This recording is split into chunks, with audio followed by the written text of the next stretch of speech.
Deontay Wilder looks like he should retire, while Anthony Joshua looks like he should be challenging for Tyson Fury's belt.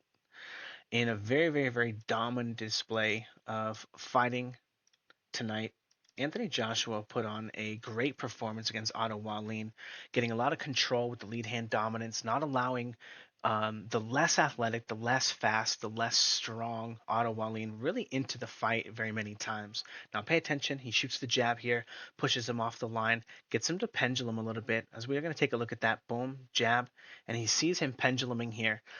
Joshua immediately starts taking advantage of the fact that, and this is in 10 seconds of the fight, pushes him off the line, boom, boom, and gets him to do the same move and finds a huge body shot.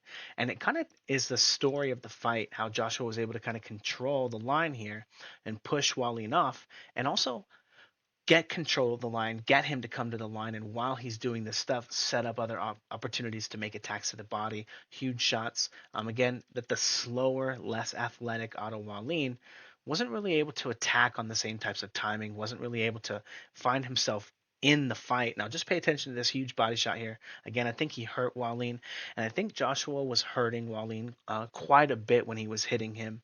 But again, just dominating him on the line every time Wallin would make attacks. On average, he would be paying for them, but really not that able to stop Joshua's attacks, not really able to compete with him on the line.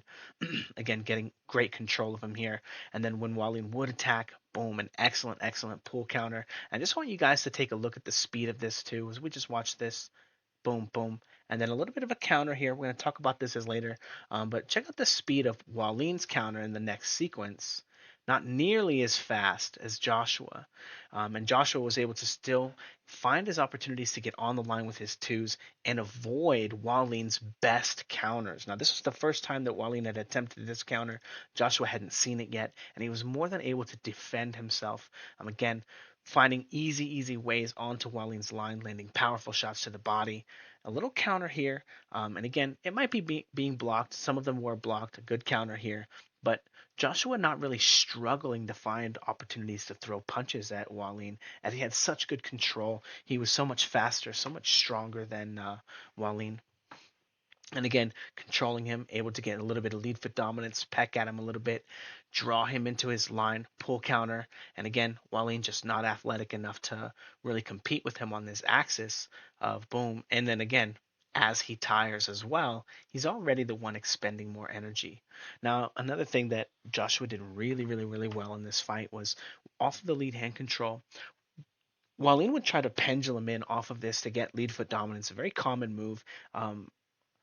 Alexander Usyk does his with a double jab. It looks like he's trying to. Wallin has a very basic version, the same version that Errol Spence had, where you got a jab, you pendulum, and it takes two beats. And Joshua would beat him to that punch every single time.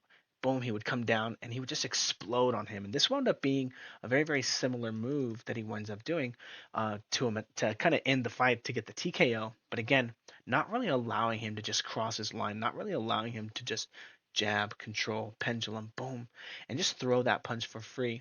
But he kind of throws that same kind of punch as he sees Wallin try to throw that shot here toward the end.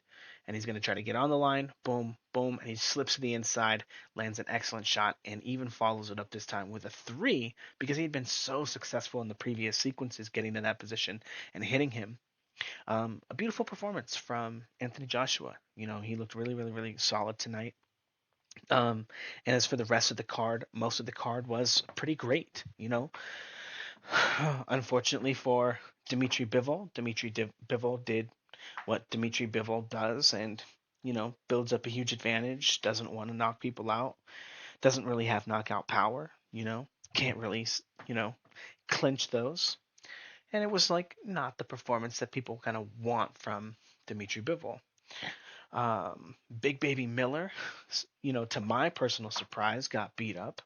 I thought that, you know, the pressure that he would put on eventually would be enough to get Dubois, but Dubois was fast and sharp, and it was, you know, I want to say more than enough to handle the out of shape, the unroided out, less athletic, less explosive Big Baby Miller. um, but that fight was actually pretty awesome. We're going to be watching that on Patreon if you guys want to check it out. Um, we're going to also be watching probably most of the Deontay Wilder fight. I don't know if we'll watch the whole thing because that fight was just trash. It was bad enough to watch it the first time. But Deontay Wilder, he's circling, moving around the ring, didn't get trapped, didn't get you know in too many positions where it felt like he was going to get knocked out. Um, Parker, wasn't really pressing too much of the action. Um, but eventually, he would just explode into a 1-2 and catch Deontay Wilder over the top. And Deontay Wilder landed all but like zero punches between rounds 0 and 10. Zero punches, like almost nothing. Not really jabbing, not really throwing his right hand in. When he did throw his right hand, um, Parker would get away with a little bit of, ducking, trying to get under the right hand, trying to get just, away from it no matter what at all costs. Um, and then after getting away from it at all costs, he would hold. And even if Wilder was successful with, probing with his rear hand, now he would be tied up, so he wouldn't actually be successful. So, the few times that Wilder would throw punches, he would get tied up immediately. But other than that, he just didn't know how to throw punches at all while he was using his lateral movement. Now, real quick, if you guys are interested in learning how to move and punch at the same time, check out the Fouts Boxing Combat System, a drill that I call the track drill that teaches you how to move and combine movement with your boxing. Boxing takes place, as Joshua demonstrated, in 3 phases: when you're off the line, when you're on the line, and then getting back off the line, right? And had a very, very dominant position. Um, and if you notice in the fight, a lot of down ups, a lot of pull counters from Joshua. Again, a lot of techniques that my system highly incentivizes you to learn, um, and will improve those pull counters immensely. Now, anyway, it was a pretty good night for fights.